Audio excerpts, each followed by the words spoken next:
Good morning to all the participants of the fifth Gas Economy 2021 Virtual Conclave. My good wishes to the organizers for organizing this on such an important topic. Gas-based economy is the not only the requirement of the country but also a call given by the Honorable Prime Minister, and this was again mentioned by him during his speech on Independence Day this year. So the target is to take the country to 15% in terms of primary energy requirement coming from gas, from natural gas, from current levels of about 6.5%. So this is going to be a major jump, and we have to achieve this by 2030. Now, why do we want to do this? We want to do this mainly because natural gas is a cleaner fuel. As India looks towards energy transition, which is happening all over the world, a shift to more and more of renewables, we also have to meet the growing energy requirements of the country. It is estimated that in the coming next 10 to 15 years, India it would probably be the only large country where the energy requirement will keep growing. So if we have to meet the energy requirements of the country and raise the per capita energy consumption, which will automatically happen as the country develops and income levels rise, the energy requirement will have to be fed from not only renewable sources, because probably we may not be able to ramp up renewables so soon, but it will have to be met from fossil fuels, and we will have to move towards more and more of cleaner fuels. So natural gas then becomes a natural choice for us.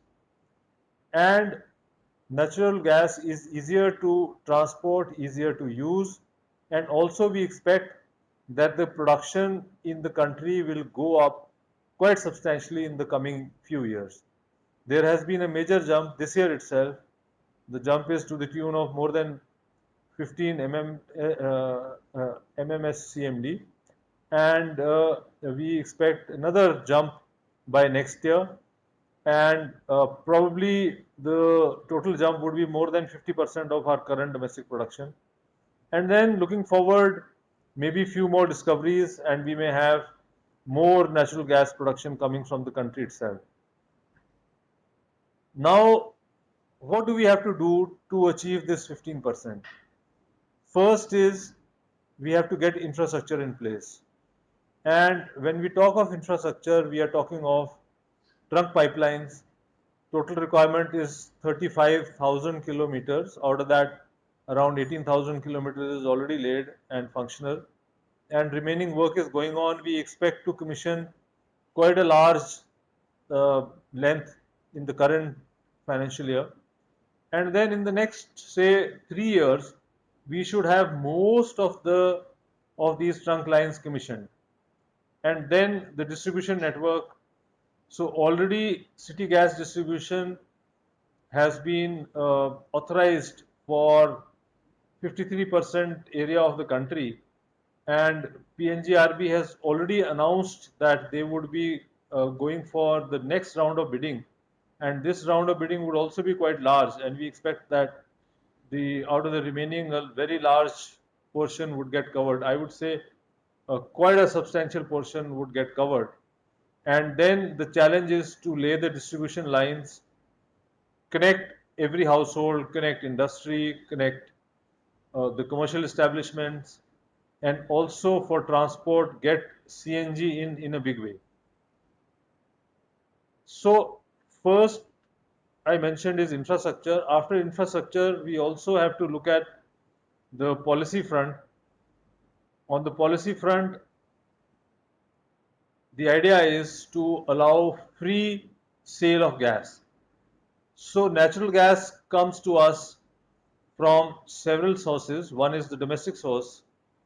In domestic source, we have part of the gas coming under the administered price mechanism regime, which means that the price is controlled, and the fields which have been bid out after that, they have marketing and pricing freedom, so which means that they can sell at market rate, but then they have to follow a transparent bidding mechanism. So domestic gas can be made available under the administered price mechanism or in the open market, and then we have the LNG route where gas is coming from outside the country, and then LNG and RLNG, and then again through the pipelines. So sufficient quantity is available, but then anyone who wants to buy gas should be able to buy freely. No monopolies should be there. Anyone who wants to trade or sell gas should also be able to do so freely, and they should also be able to transport. So for that, we are setting up a TSO, and the gas exchange is already functional. And as I mentioned, a bidding system so that domestic gas is sold through an open, transparent mechanism. And then the pricing, the tariff, all those issues are also there, but adequately addressed. PNGRB looks after the tariff part for transportation. So they are moving quite well as far as unification of the tariff is concerned. So we expect that something would gradually get implemented also. So there are several new regulations also which PNGRB has brought, and generally the market is opening up, and also other infrastructure in terms of LNG terminals or even storage facilities, all that would also be coming up. I would I have also one like to question talk a for little you. bit about hydrogen, because hydrogen is the fuel of future. Again, Honorable Prime Minister on the Independence Day announced that hydrogen mission would be set up, and uh, in order to become a leader in this field, we have to be the first movers. The idea is to get green hydrogen in as fast as possible. We are already doing very well as far as production of renewable energy is concerned. So some of that renewable energy can be used to produce green hydrogen. Right. The areas which we are looking at first is refineries, where already hydrogen is used, but they don't use green hydrogen. So probably Right. we'll have to get green hydrogen in starting with a modest beginning and then gradually ramping up, because right now it may be a little expensive, but we expect that the price would fall drastically and probably come to the level of gray hydrogen immediately, almost equal to blue hydrogen, and therefore we can then come to a situation where new refineries may be totally on green hydrogen. We've also tried one experiment here in Delhi where HCNG is now being supplied, and it has been successful. 50 buses are running, and hydrogen 18% by volume and about a little more than 2% by weight is being blended, or is being converted, and the CNG is being supplied in that form. Now we have to do this with green hydrogen, and we again will, while on one side we will do a few pilots, but on the other side we will also look at large scale so that the price can come down.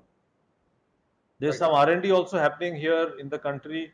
We are looking at other developments which are happening all over the world, transportation of hydrogen, then production of hydrogen. All those areas need a little more innovation price to come down, and then probably it could be the fuel of the future.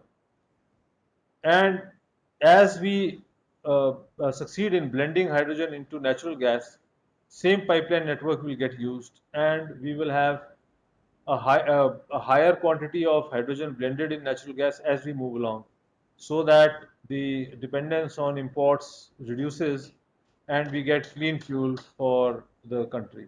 So that's the plan, and we need partnerships, we need investments, we need industry to come in a big way, we need a scientific community to work on this in a big way, institutions, training, and also the financial institutions to make funds available. And I'm quite sure that if we all work, then we will see cleaner fuels at an affordable price for the country. Thank you.